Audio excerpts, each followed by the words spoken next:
नमस्कार विद्यार्थी मित्रांनो. आपण पहिल्या प्रिव्हियस लेक्चरमध्ये आपण बघितलं लिव्हिंग ऑर्गॅनिझमचं क्लासिफिकेशन बघितलं. त्याच्यामध्ये आपण लास्टला बघितलं व्हिटकरचे 5 किंगडम बघितले. Kingdom Monera, protista, फंगाय, Plantae and animal. आता आपण याच्यामध्ये पहिल्या 3 किंगडमचा आपण स्टडी करणार आहे. ते कोणते तर मोनेरा, प्रोटिस्टा अँड फंगाय. चला तर आपण स्टडी करूया. मी ऋषाली तुमचं सगळ्यांचं स्वागत करते ऋषाली पाठशालामध्ये.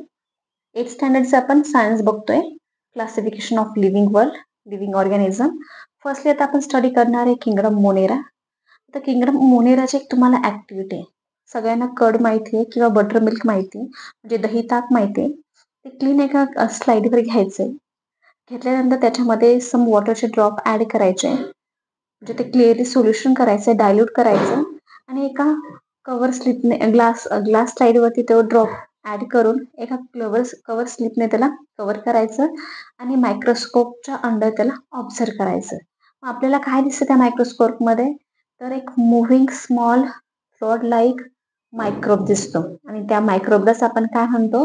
लॅक्टोबॅसिली बॅक्टेरिया. म्हणजे तो दुधामध्ये, दह्यामध्ये आढळतो, बटर मिल्क मध्ये आढळतो, म्हणून त्याचं नाव आहे काय? लॅक्टोबॅसिलिया बॅक्टेरिया. आणि हा गुड बॅक्टेरिया असतो आणि आपलं गट्स हेल्थ रेग्युलेट असते किंवा हेल्दी असते. हा गुड बॅक्टेरिया आहे. बॅक्टेरियाचे पण गुड बॅक्टेरिया, बॅड बॅक्टेरिया असे टाईप आहे. हा दुधातला बॅसिली बॅक्टेरिया काय असतो? लॅक्टोबॅसिली. हा गुड बॅक्टेरिया आहे. त्याचे कॅरेक्टरिस्टिक्स काय येतात? काय जे बॅक्टेरिया असतात, ग्रीन अल्गी असतात, हे सगळे किंगडम मोनेराच्या अंडर येतात. त्याचे कॅरेक्टरिस्टिक्स आहे बघा. All the organism are unicellular. हे सगळे युनिसेल्युलर असतात. दे मे बी ॲटोट्रॉपिक और हेट्रोट्रॉपिक. ते ॲटोट्रॉपिक असतात किंवा हेट्रोट्रॉपिक असतात. स्वतःचं पोषण स्वतः करतात किंवा इतरांवरती ते अवलंबून असतात. These are prokaryotic cell wall without distinct nucleus or cell organelles. म्हणजे त्याच्यामध्ये न्यूक्लियस नसतं. प्रोकॅरियोटिक युनिसेल्युलर मायक्रोबॅक्टेरिया असतात हे. याच्यामध्ये काय तर सेल न्यूक्लियस प्रेझेंट नसतं. पिक्चरमध्ये तुम्ही बघू शकता बघा. क्लॅस्ट्रोडियम टिटॅनी म्हणजे लवंगाच्या आकाराचा हा बॅक्टेरिया आहे. त्याच्यानंतर सेप्टोकोकस पिनोमोनिया हा एक बघा टू असलेला एक बॅक्टेरिया आहे. देन त्याच्यानंतर द्राक्ष, ग्रेप्सच्या बंच सारखा असणारा काय? स्टॅफिलोकोकस ऑरिया हा बॅक्टेरिया आहे. त्याच्यानंतर टर्पोनिमिया पॅलेडियम हा बघा एका दोरीसारखा, धाग्यासारखा हा बॅक्टेरिया आहे. त्याच्यानंतर विब्रियो फ्लोरिडी बघा असा आहे काय शेप आणि त्याला एक फॅजिला किंवा एक सिलिया टाईपचं स्ट्रक्चर आहे. त्याच्यानंतर सॅलोमेलिया टायफी, याच्यापासून आपल्याला टायफॉइड होतो, हा तो बॅक्टेरिया आहे. त्याच्यानंतर क्लॅस्ट्रोडियम बोट्युलिनियम हा पण बघा कसा आहे, एखाद्या भाजीसारखा आहे. हे काय आहे? आपण मोनेराचं क्लासिफिकेशन बघितलं, मोनेरा आपण बघितलं. देन त्याच्यानंतर आपण बघणार आहे आता किंगडम सेकंड. कोणता किंगडम? Kingdom protista. आता प्रोटिस्टाचं एक्झाम्पल तुम्हाला सर्वांना माहिती काय? पॅरामोशियम, वॉल्वॅक्स, अमिबा आणि त्याच्यानंतर काय युजली ना, हे सगळे त्याचे काय एक्झाम्पल आहेत. कसले? किंगडम प्रोटिस्टाचे. आता किंगडम प्रोटिस्टाची ऍक्टिव्हिटी काय दिली ते तुम्हाला कुठे अवेलेबल आहे हे असं कळेल. तर पॉन्ड आपल्याला माहिती, तळी माहिती, जिथे साचलेलं पाणी असतं त्या साचलेल्या पाण्यामध्ये किंगडम प्रोटिस्टा हा अवेलेबल असतो किंवा प्रेझेंट असतो. सेम प्रोसिजर करायची आपण. काय? एक ड्रॉप घ्यायचा पॉन्ड वॉटरचा, तो स्लाइडवरती ऍड करायचा.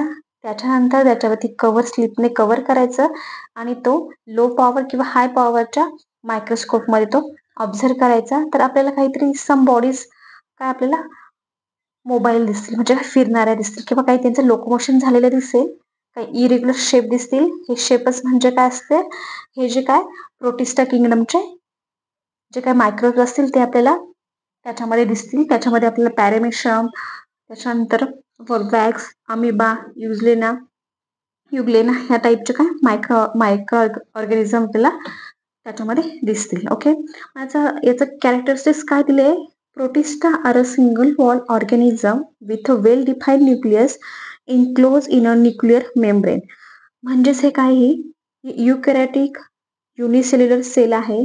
स्ट्रक्चर आहे. त्याच्यामध्ये न्यूक्लियस ह्या ज्या मायक्रोब असतं त्याच्या बॉडीमध्ये कव्हर झालेलं असतं, इनक्लोज असतं, आतमध्ये कव्हर झालेलं असतं आणि याला सेल वॉल पण असते आणि काय असतं याला की न्यूक्लियस याच्यामध्ये प्रेझेंट असतं म्हणजे न्यूक्लिअर मेम्ब्रेन याला प्रेझेंट असते. देन त्याच्यानंतर दे हॅव सुडोपोडिया और हेअर लाईक सिलिया म्हणजे त्याच्यावरती धाग्यासारखे प्रकार दिसतं बघा. इथं युग्लेला काय धाग्यासारखा सिलिया दिसतो, इकडे व्हायलॉक्सला पण दिसतो, पॅरामेशियमला पण दिसतो आणि अमिबाला समोर काही प्रमाणात असतो, पण पॅरामेशियममध्ये आपण खूप जास्त प्रमाणात ते ऑब्झर्व करतो. सिलिया स्ट्रक्चर असतात विथ लाईक अ फ्लॅज्युला और लोकोमोशन. त्याच्यासाठी काय ते पाण्यामध्ये त्यांना पोहण्यासाठी किंवा त्यांना लोकोमोशन म्हणजे एका ठिकाणाहून दुसऱ्या ठिकाणी जाण्यासाठी हे सिलिया त्यांना हेल्पफुल असतात. ॲटोट्रॉपस म्हणजे आता काय आहे युग्लिना वॉल्वॅक्स कंटेन क्लोरोप्लास्ट जे काय युग्लिना आहे वॉल्वॅक्स आहे त्याच्यामध्ये काय क्लोरोप्लास्ट असतो, त्याच्यामध्ये स्वतःचा अन्न स्वतः तयार करतात. त्याच्यामध्ये काय मग हेटरोट्रॉपस काय अमिबा आणि पॅरामेशियम हे दुसऱ्यावरती अवलंबून असतात. म्हणजे हे काय शिकार करते किंवा प्रिडेटर असतं ते काही पाण्यामध्ये त्यांचे काय फूड त्यांना अवेलेबल असेल तर ते त्याच्या सभोवती कव्हर करून ते त्यांच्या बॉडीमध्ये ॲब्झॉर्ब करून घेतात किंवा इन्क्लूड करून घेतात. म्हणजे हेटरोट्रॉपस काय अमिबा आणि पॅरामेशियम, ॲटोट्रॉपस म्हणजे युग्लिना अँड वॉल्वॅक्स यांच्यामध्ये क्लोरोप्लास्ट प्रेझेंट आहे. किंगडम सेकंड प्रोटिस्टा तुमच्या लक्षात आलं असेल. आता लास्ट किंगडम आपण बघणार आहे किंगडम फंगाय. आता किंगडम फंगाय काय आता किंगडम फंगाय आपल्याला कुठे पाहायला भेटतो किंवा कुठे आढळतो तर किंगडम फंगा हे आपल्याला जे काही पावाचा तुकडा असेल, शिळा पावाचा तुकडा, ब्रेड किंवा भाकरी याच्यामध्ये आपल्याला किंगडम फंगाय आपल्याला बघायला भेटतो. त्याचं स्ट्रक्चर तुम्ही बघा, फंगसचं स्ट्रक्चर दिलंय वरती बघा, कॉलमले दिलेत. त्यानंतर स्पोरेंजियम म्हणजे काय त्याचं बी असेल किंवा आपण त्याचे बड किंवा फ्लावर असेल आपण म्हणू शकतो. त्याच्यानंतर ॲपोफॅसिस जे काय जे बी आले वरती किंवा स्पोरेंज आहे त्याला कव्हर केलेलं ते ॲपोफायसिस. त्याच्यानंतर हायफा म्हणजे त्यांचं जे काही आपण मूळ म्हणू किंवा खोड म्हणून त्याला हायफा म्हटलेलं आहे. त्याच्या मुळांना आपण रायझॉइड्स म्हटलं आहे, त्याच्या खोडाला हायफा म्हटलं आहे आणि जे काही दांडी असते त्याचं किंवा जे काही स्टेम वाढलं आहे त्याचं त्याला काय म्हणतात स्पोरेंजिओफोर त्याला म्हणतात. त्याच्यावरती जे काही बर्ड्स आले किंवा काही सीड्स आले त्याला स्पोरेंजियम म्हणतात आणि त्याला कशावरती आलेले ते कॉल्युमिलियावरती आलेले आहे आणि जो काही त्याला बेस आहे कॉल्युमिलियाचा त्याला काय म्हणतात ॲपोफायसिस म्हणतात. स्ट्रक्चर तुम्ही सगळं बघितलं असेल. ओके, त्याने तुम्हाला अंडरस्टँड होते. आता आपण काय करणार ऍक्टिव्हिटीज काय आपल्याला काय करायचं take a moist piece of bread और bhakris keep in a container within the lid for 2-3 days. एक पावाचा तुकडा किंवा भाकरीचा तुकडा घ्यायचा आहे तो आपल्याला 2-3 दिवस एका झाकण ठेवून एका जागी आपल्याला बंद ठेवायचे. 2 दिवसानंतर आपल्याला त्याला ऑब्झर्व करायचं तर त्या काय होतं आपल्या ऑब्झर्वेशन मध्ये काय आपल्याला कापसासारखे कॉटन सारखे थ्रेड आलेलं काहीतरी स्ट्रक्चर आपल्याला बघायला मिळतं. ते कॉटन सारखं थ्रेडचं स्ट्रक्चर म्हणजेच काय असतं फंगस असतो, त्याला आपण बुरशी म्हणतो. या प्रकारे आपण ती ऑब्झर्व करू शकतो. आता त्याचे कॅरेक्टरिस्टिक्स बघा काय बुरशीच्या प्रकाराचे characteristics.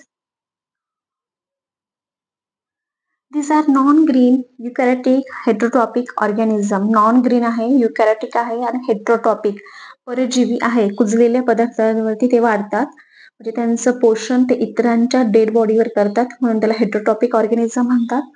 Most of them are saprotrophic. They feed upon decaying organic matter म्हणजे काय ते डेड ॲनिमलवरती डिकेइंग कुजलेले सडतात त्यांच्यावरती ते त्यांचं पोषण करतात. Their cell wall is made of tough and complex sugar call chitin किंवा चायटिंग म्हणतात त्याला.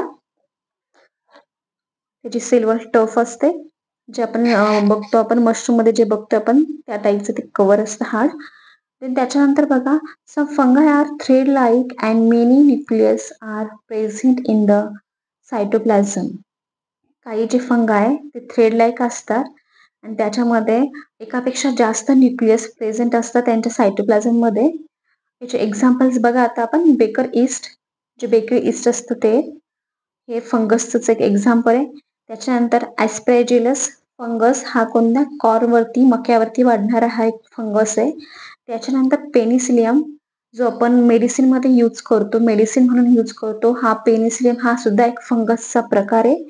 त्याच्यानंतर मशरूम, जे काय आपण म्हणतो त्याला भूछत्र पण आपण म्हणतो, की कुजलेल्या ठिकाणी जे उगवतं. मशरूम काही इडिबल असतात, काही नॉन इडिबल असतात. हे पिक्चरमध्ये तुम्ही बघू शकतात मशरूम. आणि पेनिसिलियम हा एक काय आपण अँटिबायोटिक म्हणून आपण ते यूज करतो. ह्या प्रकारचे सगळं 3 किंगडम आपण बघितले. ते 3 किंगडम तुमच्या लक्षात आले असतील. किंगडम मोनेरा, प्रोटिस्टा आणि फंगायचं आपण क्लासिफिकेशन केलंय. तुम्हाला नक्कीच आवडलं असेल. आवडलं असेल तर चॅनलला लाईक करा, सबस्क्राईब करा आणि शेअर करा. नेक्स्ट पार्टमध्ये आपण क्लासिफिकेशन ऑफ मायक्रोब्स बघणार आहे. Thank you watching for this video.